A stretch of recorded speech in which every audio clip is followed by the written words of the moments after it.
And so those who suggest that, okay, to build the temple, you're going to have to raise hell and move the Dome of the Rock, and that's just never going to happen. Well, there is a case to be made. I'm not saying this is fact or indefinite. I'm just saying there is a case to be made that we could see a future generation where this is the Temple Mount. This is a man, he's a Ph.D. scholar, and he's done some research. And he wrote a book called The Temple Revealed. I'll leave a link in the description as well as a link to this video because we're not going to watch the whole thing in the description, where he presents a pretty compelling case that he knows where the temple was built. We're going to see that in a minute. But also that it could be built on the Temple Mount without having to bother the Dome of the Rock. So we'll begin this video here. Let him introduce himself and tell you about his book, and then we'll skip ahead to where he starts talking about a few of the main identity markers on the Temple Mount. It's all laid out in my book, The Temple Revealed, which I think proves beyond a reasonable doubt where the former Jewish temple sat on the Temple Mount in Jerusalem.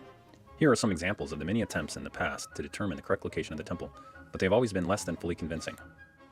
I started looking into this question in 2008, and I can tell you that sorting through all of the endless historical and archaeological reports connected to the temple was like trying to untangle a knotted up fishing line.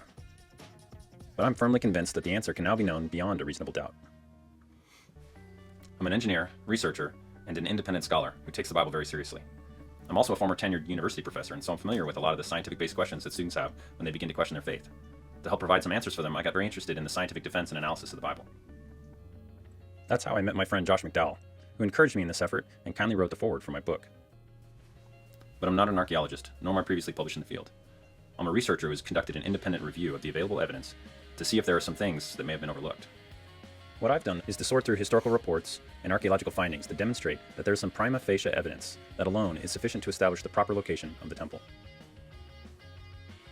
Okay. And so I'm going to skip ahead a little bit. What he's about to do is kind of tell you why he's qualified to do this research. And so you can go look at all of that on your own if you would like. But let me skip ahead to where he starts telling us about the discoveries he's made. In this video are from those trips. And now that you know something about me, let me tell you what I've learned. Finding hidden landmarks. The key to finding the temple location is actually quite simple. You have to identify reliable landmarks or remnants of the temple that was destroyed. Now that can be pretty difficult given that not one stone was left on another, and a lot has happened to this site over the past 2,000 years to obscure whatever was left. Plus, no archaeological investigations have even been allowed on the Temple Mount, so that makes it pretty tough to get to the bottom of things. But what if there were some remaining visible landmarks? Ones that could show us exactly where the temple used to sit. If it can be shown that there are some existing structures that point out the exact location of the former temple, which have been hiding in plain sight because of modern misidentification, wouldn't that be worth examining? So how was the temple location chosen in the first place? The answer is found in 2 Chronicles. 2 Chronicles 3:1. Then Solomon began to build the temple of the Lord in Jerusalem, on Mount Moriah, where the Lord had appeared to his father David. It was on the threshing floor of Araunah the Jebusite, the place provided by David. But what is a threshing floor? It was a wide, flat area where the chaff could be separated from the grain. A threshing sledge would be dragged around in circles by an ox or donkey. Now the best threshing floor surfaces were flat, solid rock, like the one seen here at a site in Israel called Deir Saman. Of course, threshing floors weren't always solid rock, and the scriptures are not explicit on that point either, but the traditional Jewish view is that it was bedrock, and they called it the foundation stone. And so, are there any flat threshing type floor surfaces visible on the Temple Mount? Finding the threshing floor. Yes, there is a possible threshing floor surface on the Temple Mount, but only one, and it is found underneath the Dome of the Spirits. The Dome of the Spirits is a small stone cupola with a dark metal roof. It's found on the northwest corner of the platform near the Dome of the Rock. Built by Ottomans in the 16th century, it is also known as Kubat al-Arwa. Underneath the dome, there is a large, flat, and pockmarked stone surface. It's a part of the original bedrock of Mount Moriah. The most well-known case for recognizing that this is the site of the threshing floor Araunah and the Holy of Holies of the temple was made by Dr. Asher Kaufman in 2004 in his book, The Temple Mount, Where is the Holy of Holies? I'm just picking up and strengthening his arguments with new findings. For example, take a close look at the surface of the floor. It is strikingly flat and would be an excellent candidate for a threshing floor. In fact, if one was so inclined, they could even thresh grain on it today. and it is quite similar to the surface of the threshing floor at Deir Saman. And the next question is, are there any other surfaces like this on the Temple Mount? Well, inside the Dome of the Rock, there is another piece of bedrock. It's called Al-Sakra.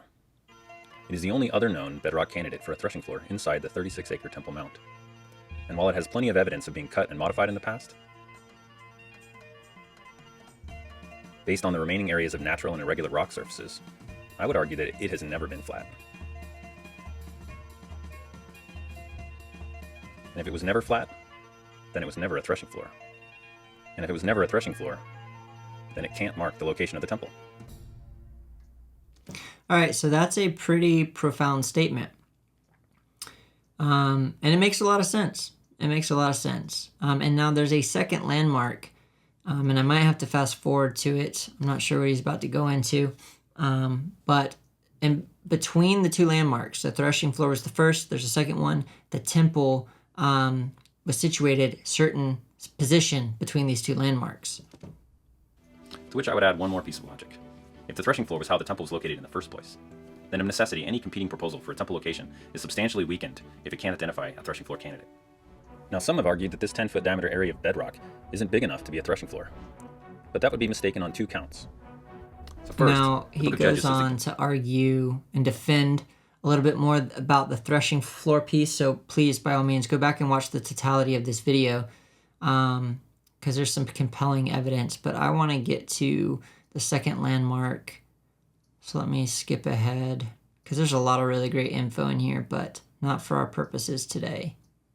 Let me start about here and see what we got. Modified or repaired. It simply means that it's exactly where it's always been, despite any modifications or repairs that were necessary over the millennia. Furthermore, if one examines the weathering of the Golden Gate, an argument can also be made that the weathering of the stone is consistent with other carved stone monuments nearby, like Absalom's tomb. So the Golden Gate is the second landmark.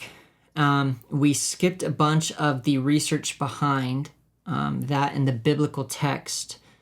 And so you'll want to go back and maybe watch the video for yourself or get his book. Again, the link for both of those are in the description.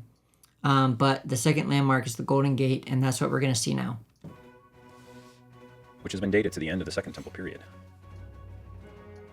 Both are Jerusalem stone and were exposed to the same weather conditions, and so, by comparison, the Golden Gate should be at least as old. Now this analysis is rudimentary, and it can't be used for precise dating, but it does support dating the Golden Gate into the Second Temple period.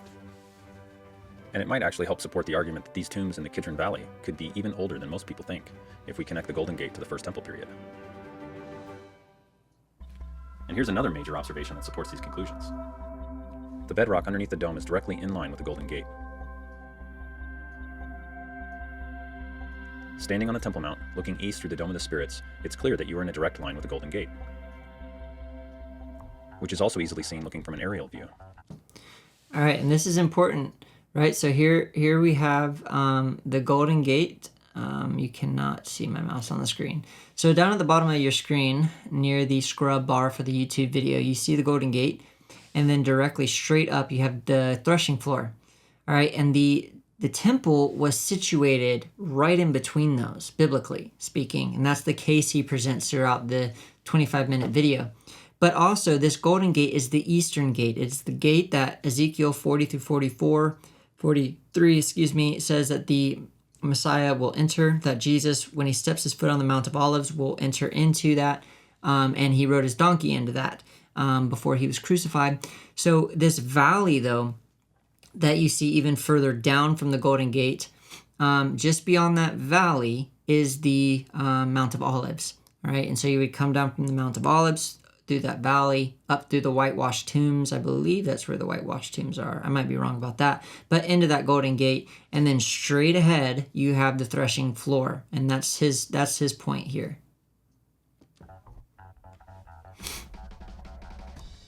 Now the probability that these two things could be aligned by accident is 1 in 1426, or a 0.07% chance. The other way to look at that is it's a 99.93% chance that the alignment is no coincidence. That means that there's a 99.93% chance that the bedrock underneath the Dome of the Spirits really is the threshing floor of Aruna, and that it marks the location of the Holy of Holies of the temple. And here's a diagram of what the temple layout could look like. All right, so this is pretty cool. Here's what I was saying, that you might not have to move or mess with even the Dome of the Rock. Like, you could build this temple without even hindering the Muslim worship, if this is right and this is plausible here. So you can see where the temple is outlined through dotted lines just to the right of the temple. And it has to be situated right in between the threshing floor and the Golden Gate. The Golden Gate goes right to the Holy of Holies, and then the threshing floor is right there in a straight line. With the temple inside of a 500 cubit square, notice that the Golden Gate, in its current position, is about 250 cubits from the northern boundary. So based on the abbreviated evidence presented here, I hope you see that a very compelling case can be made for the northern placement of the temple. The strength of the case rests on identifying two reliable landmarks. Together, they present true prima facie evidence. This means that establishing these two landmarks alone is sufficient to prove that this is indeed the former location of the Jewish temple. And while this doesn't address every possible question and mystery of the Temple Mount, its structures, and how the temple services were performed, etc., it answers the single most important question: where was it located? And there you have it. I think that's a cool little image. So that's what figuratively that placing the temple on the northern side might look like. You can see where the Golden Gate lines up straight to that door on the front of the temple, and then it goes straight in line to the threshing floor, all right, towards the back side of the temple. And so those who suggest that, okay, to build the temple, you're going to have to raise hell and move the Dome of the Rock, and that's just never going to happen.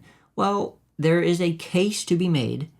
I'm not saying this is fact or indefinite. I'm just saying there is a case to be made that we could see a future generation where this is the Temple Mount, which is an interesting thought. And it does seem to make sense where the man of lawlessness could play off of this, is what I was trying to say earlier, but not get too carried away with imagination, where the man of lawlessness could play off of this.